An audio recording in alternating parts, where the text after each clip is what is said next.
Welcome to the Coast to Coast podcast, brought to you by Play Picks and the Lines. Coming to you from the West Coast, Josh Lander, joined as always by my guy on the East Coast, Nate Weitzer. We are diving into Friday's Game 6 and Saturday's first Game 1 of the second round of these NBA playoffs. Continue to have a lot of great excitement. A bunch of teams right now fighting for their lives in this round 1. We are going to start with those in just a second and have a gift card opportunity for you as we roll it forward from the other one, which was unable to be guessed correctly, as it was Paul George and Kawhi Leonard's total points, which they only came up with 43. I only actually saw one guess in the 40s, Nate, from everybody in the comments there. A bunch of good guesses that were in the 50s and 60s, as I think we all expected their point total to be. But do make sure you're liked and subscribed to the page to be eligible to jump in the comments and give us the total for the prop we'll offer you here in just a second. And if you still do need a FanDuel or DraftKings account, head to fdpicks.com or dkpicks.com. Find all those local listings, and there are plenty of great playoff NBA promos for you guys available. Jump in there as well. Nate, let's jump into the lines of the games that we're going to talk about here for this show. Yeah, well, first the Clippers and Mavs game, minus 2.5 right now. The Clippers in Dallas, the total at 216.5. And the Mavs, despite Luka looking very spry and leading them to a win, are plus 120 underdogs in that Game 6. Then on Saturday at 7:30, we tip off the most exciting series of the second round. I think many will find the Bucks are plus 3.5 at the Nets. The total is 239. Bucks plus 145 to win the game, plus 160 to win the series. Some interesting futures to consider there, where I would rather take the Bucks at plus 500 to just win the title if they're going to win this series. I don't think anybody would stop them from there. Joel Embiid is hurt. And there are some interesting odds on FanDuel to take the Nets in 6 at plus 440 or the Nets in 7 at plus 390. Either of those definitely more enticing than just taking a straight bet on the Nets minus 200 or the series spread.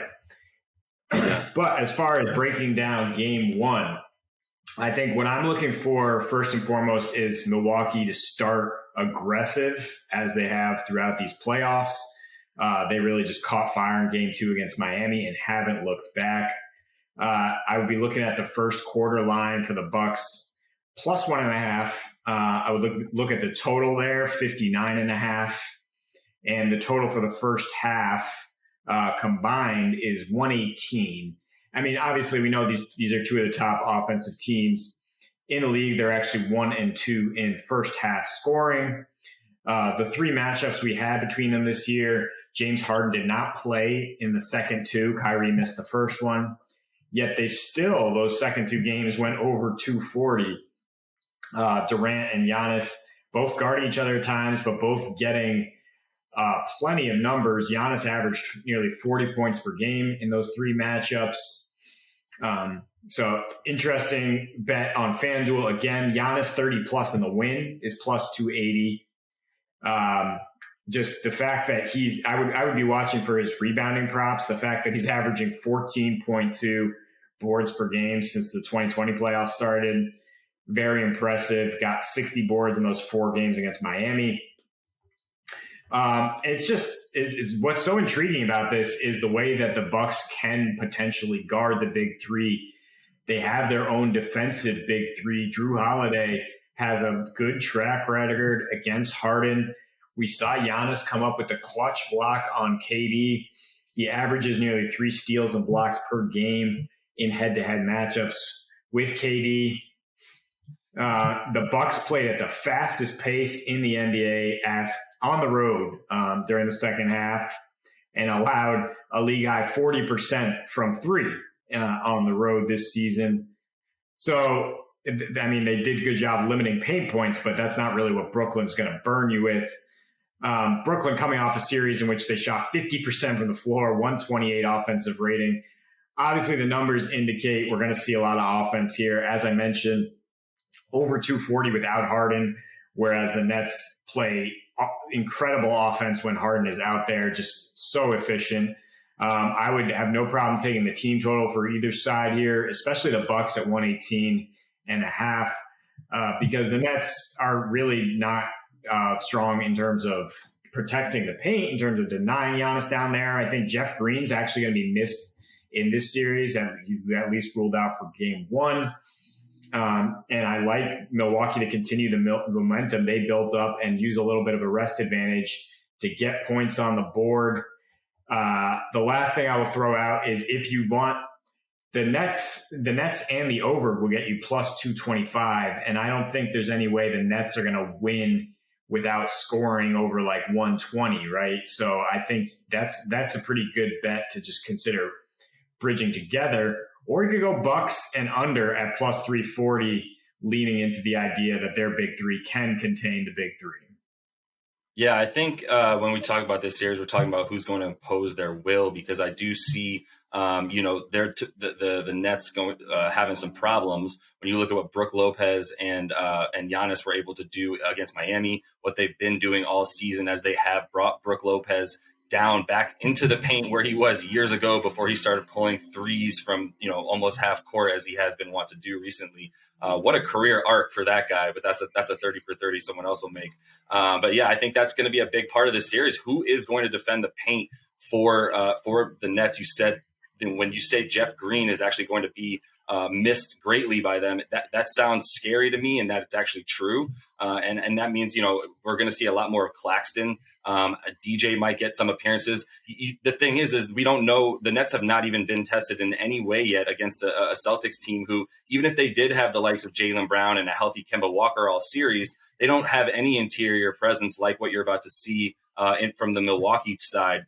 Like you said, one thing that the Nets do have going for them in that, they have a sort of wild card is that James Harden and Kyrie have not played, as a unit together with KD against this team yet in this iteration of themselves. So I think, the Bucks would probably rather see this game go under, to your point, chop it up a little bit more, and see if they can cause a lot of problems for those big three down low and really make it so that, that they're not going to be able to, they might be able to have their big three and Joe Harris. But then who's going to be the fifth guy? Is it Blake Griffin? Are they going to be able to keep Joe Harris on the floor if Brook Lopez and Giannis are on the floor? I don't know. So I think for game one, I do like the idea of attacking the first half, attacking some numbers that seem a little bit less daunting than 240, for totals on both sides in the team. And then honestly, in game one, I do think Milwaukee comes out and makes a statement, to be honest. And I think it's going to be something that the Nets have to figure out. So I like that money line for the Bucks in game one there.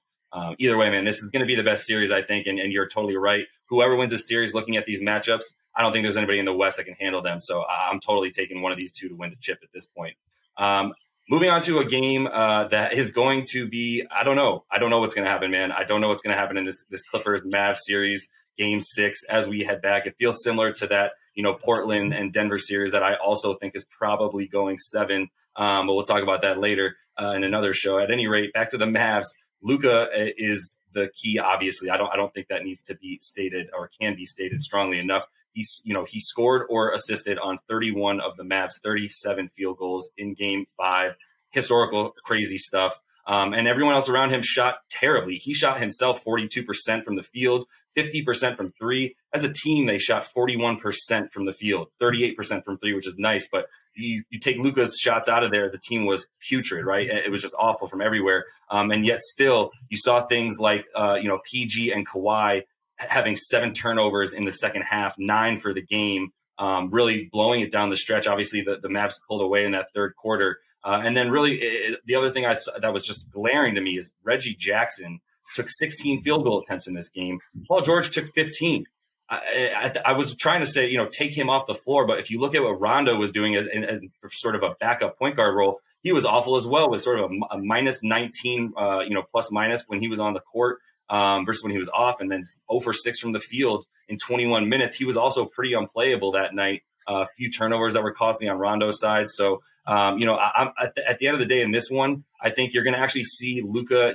He seems healthy. I think he's fine, as you put it. He might have drank some of Mike's special stuff somewhere in between games 4 and 5 there, because he looked completely fine. 14 assists, especially. Made it seem as though he could make any pass on the court, and was not hampered by that neck at all. But also, Kawhi and PG were guarding him specifically in game 5. which is the trend in this series has been when they don't guard him and they allow other guys to guard him up top, and then they're able to attack and help off, and then help back on those other off ball players for the Mavs. The Mavs are stifled, and they did not do that in this game.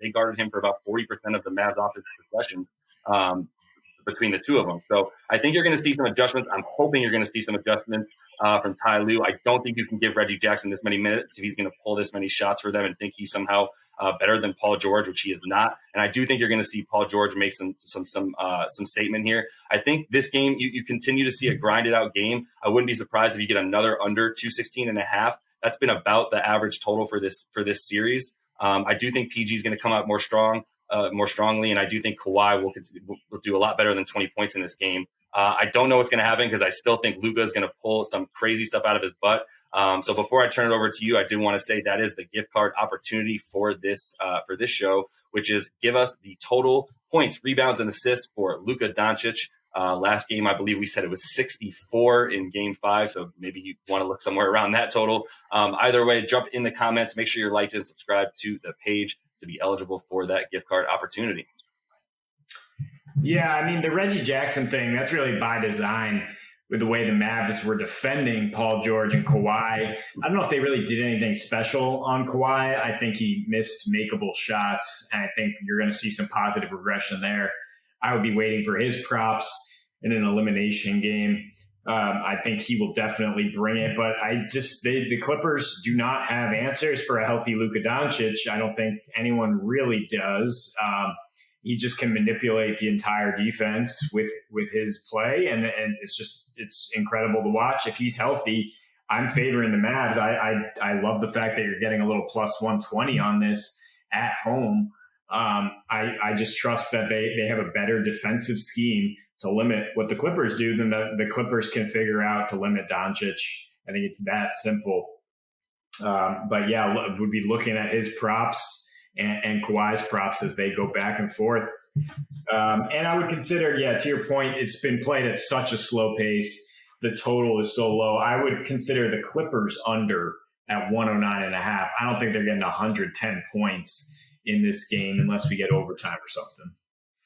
Yeah, which we very well might. Either way, I think it's going to be an exciting Game 6, needless to say, and then possibly an even more exciting Game 1 between two teams, two juggernauts in the East. Really fun stuff. As always, do make sure you like and subscribe to the page to be eligible for that gift card opportunity. Jump in the comments, having some fun, seeing who you guys are betting on. A lot of people betting on my Knicks to lose as they did in Game 5. It was nighttime for them, as well as the Grizzlies, who lost and got pretty much demolished by the Jazz there as well. So a few more games coming up this weekend that will be back for you guys. And until then, happy betting.